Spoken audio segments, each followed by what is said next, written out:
Em João, capítulo 5, a partir do versículo 39, diz assim: Vocês estudam cuidadosamente as Escrituras, porque pensam que nelas vocês têm a vida eterna. E são as Escrituras que testemunham a meu respeito. Contudo, vocês não querem vir a mim para terem vida. Eu não aceito a glória dos homens, mas conheço vocês. Sei que vocês não têm o amor de Deus. Eu vim em nome de meu Pai e vocês não me aceitaram.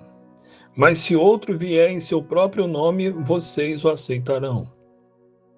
Como vocês podem crer se aceitam glória uns dos outros, mas não procuram a glória que vem do Deus único? Contudo, não pense que eu os acusarei diante do Pai. Quem os acusa é Moisés, em quem estão as suas esperanças. Se vocês crescem em Moisés, creriam em mim, pois ele escreveu a meu respeito. Visto, porém, que não creem no que ele escreveu, como crerão no que eu digo?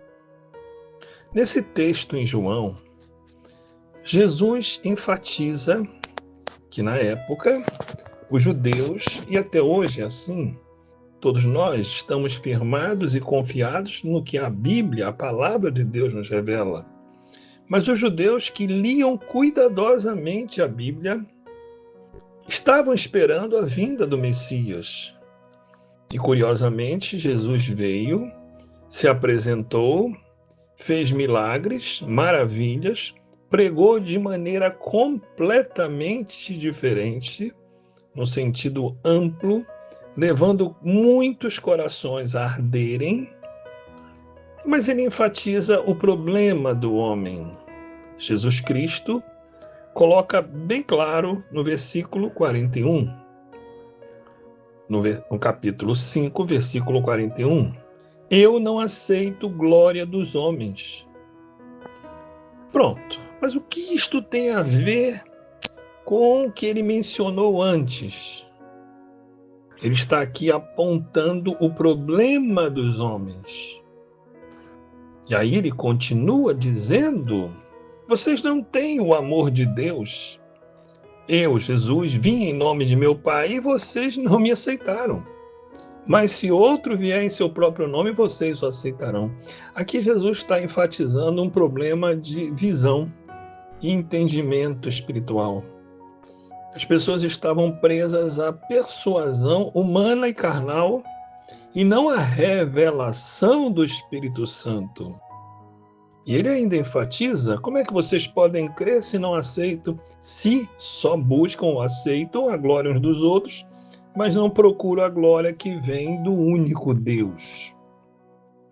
Ele enfatizou que a grande problemática, a grande dificuldade do homem é a glória dos homens. É impressionante como um bom político convence. Hoje nem tanto. Hoje desconfiamos de muitos e todos que começam ficam sujeitos a uma recaída. Então nós ficamos mais cautelosos.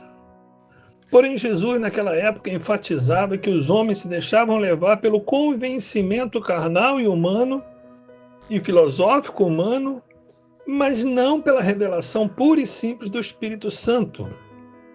E curioso, ele enfatiza e mostra ainda que ninguém vai acusá-los. Eu não vou acusar vocês diante do Pai.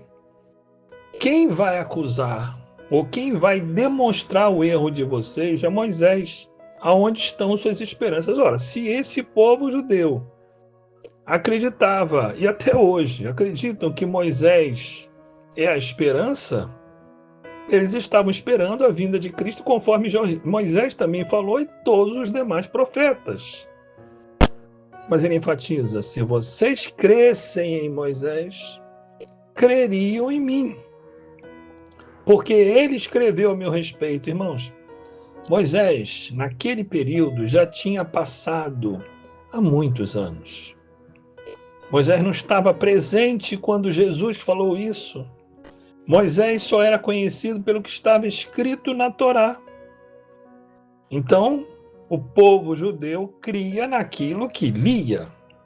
Porque não havia o Moisés presente em corpo, mas havia um Moisés que escreveu.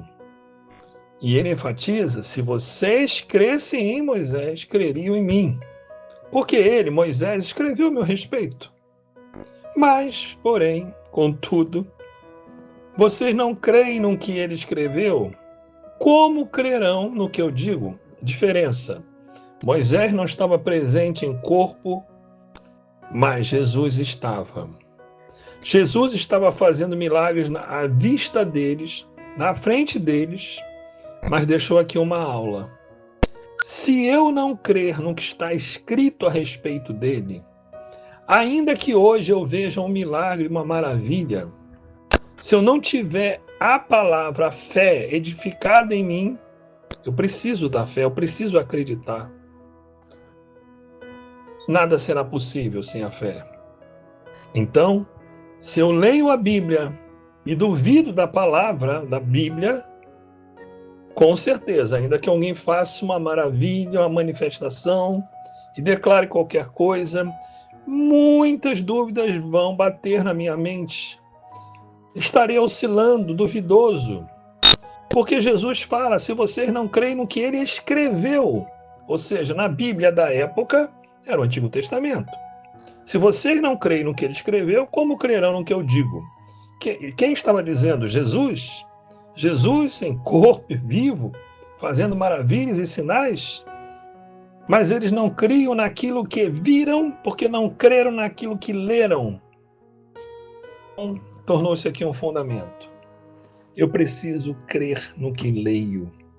Quando você ler uma passagem da Bíblia e não entender ou não acreditar, se humilhe diante de Deus e peça misericórdia. Conserte aquilo. Observe o que aconteceu. Renove, recomece a leitura do texto e siga adiante. Leia quantas vezes forem necessárias, até que você comece a crer no que está escrito. Porque a palavra revela a vinda de Cristo Jesus. Moisés fazia isso. E se muitos leram, mas não creram, compreenderam, decoraram a Bíblia da época, que era o Antigo Testamento, era a Torá, Pentateuco. Se eles não creram naquilo que leram, não adianta, ainda que o próprio Cristo estivesse manifesto na frente deles, conforme aconteceu. Da mesma forma, queremos uma experiência com Cristo, mas não acreditamos na palavra que revela a Ele. Quando alguém prega para mim, e muita gente pregou, eu não sou obrigado a acreditar naquilo que ele falou ou ela falou. Vou conferir na Bíblia o que ele pregou. Bateu? Faz sentido? É isso mesmo? Então a minha fé tem que ser edificada conforme a palavra testifica. A palavra é a Bíblia. E conforme eu começo a crer na Bíblia, eu já entrei pela porta da fé. Eu já comecei a caminhar naquilo que escreveram. E as minhas experiências com Cristo são uma sequência e consequência natural. Aqui Jesus é glorificado pelo que nós cremos pela fé, no que foi escrito pelo poder bendito do Espírito Santo, para que todos pudéssemos ser alcançados em nome de Cristo Jesus. Amém.